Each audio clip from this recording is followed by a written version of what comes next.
Buenos días, chicos. Me llamo Daniela Arroyo López y estudio en el IES María Zambrano de Torre del Mar. Hoy os voy a hablar del libro titulado El asesinato de la profesora de lengua, del autor Jordi Sierra y Fabra. La acción se desarrolla en la calle, donde se van moviendo de unos lugares a otros. La historia transcurre en España. Este libro narra la historia de una profesora de lengua llamada Soledad Olmedo Sánchez, también llamada SOS, que estaba cansada de que sus alumnos no se esforzaran en su clase, y por eso decidió no dar más clase durante el resto del curso. Algunos de sus peores alumnos eran Tasio, Gaspar, Sonia, Pedro y Fernando, aunque eran amigos de Ana, que era del grupo de las listas. En el recreo decidieron hablar con la profesora, para pedirle perdón, pero ya era demasiado tarde. Estaba muy herida y les dijo que no había tiempo de enseñarle más cosas sobre la lengua. Todos se sentían culpables, así que cuando llegaron a sus casas empezaron a leer la novela que la maestra les había mandado para hacer un trabajo, excepto Ana, que ya se la había leído en su momento. Al día siguiente, Tasio y Gaspar le contaron a Ana que se habían leído la novela. Ana estaba muy orgullosa de ellos y en el recreo buscaron a la SOS, que así es como la llamaban, para contárselo, pero no la encontraban. Regresaron del recreo y volvieron al aula. La profesora de lengua estaba tardando mucho en venir y la directora, la señora Bienvenida, y el jefe de estudios, el señor Valerio, entraron en el aula diciendo que tenían una cosa muy importante que contar. La directora dijo que la profesora Soledad no había asistido hoy al centro y que había dejado una carta. En la carta ponía que la SOS se había vuelto loca y que si no daban con ella antes de las 8 de la tarde, matará a uno de sus alumnos. Para ello, sus alumnos tendrán que resolver unas pruebas. La directora y el jefe de estudios llamaron a un policía para que viniera al colegio, porque estaban muy asustados.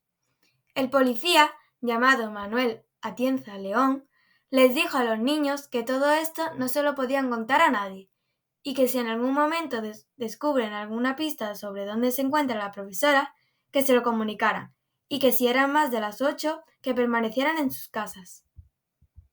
A la salida del centro escolar, Sonia, Pedro, Fernando, Tasio, Gaspar y Ana se reunieron porque estaban preocupados. Pero Julio y Esperanza, que eran los dos más listos de la clase, les dijeron que si necesitaban su ayuda, que les hicieran una llamada telefónica, que ellos estarían en casa. Sonia, Pedro y Fernando decidieron no hacer nada y se fueron a sus casas. Y finalmente se quedaron solos Tasio, Ana y Gaspar, que aceptaron el reto de la SOS.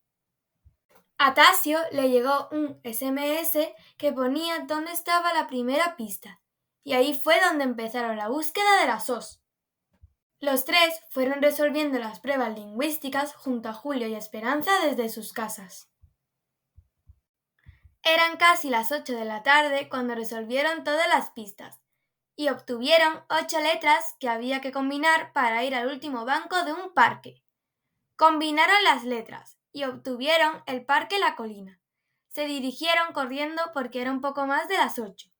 A medida que se acercaban al banco, las personas que estaban allí se les hicieron más familiares. Eran la directora del instituto, el jefe de estudios, la SOS y el inspector Atienza, el policía. Cuando llegaron al banco, la SOS les felicitó por haberlo conseguido y les dijo que no se había vuelto loca, que no iba a matar a nadie y que esto solo era un juego para demostrarles que son listos y que si leyeran les serían más y que en las letras y en las palabras se esconde un mundo infinito de belleza.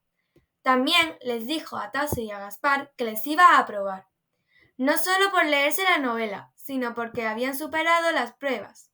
Y a Ana, que también las había superado, le pondría un sobresaliente. Mi personaje favorito es Ana, porque es muy lista, trabajadora, valiente y hace todo lo posible por ayudar a sus compañeros. Ella no tenía necesidad de esforzarse porque ya era una buena alumna y aún así decide participar para ayudar a los demás y para encontrar a su profesora. En mi opinión, es un libro muy interesante porque te cuenta lo bonita, importante y todo lo que abarca la asignatura de lengua, y la importancia de leer con una historia muy entretenida. Me gustaría aconsejar este libro a las personas que les gustan las historias de aventuras. Esto es todo, muchas gracias y recordad que siempre hay que seguir leyendo. ¡Un saludo!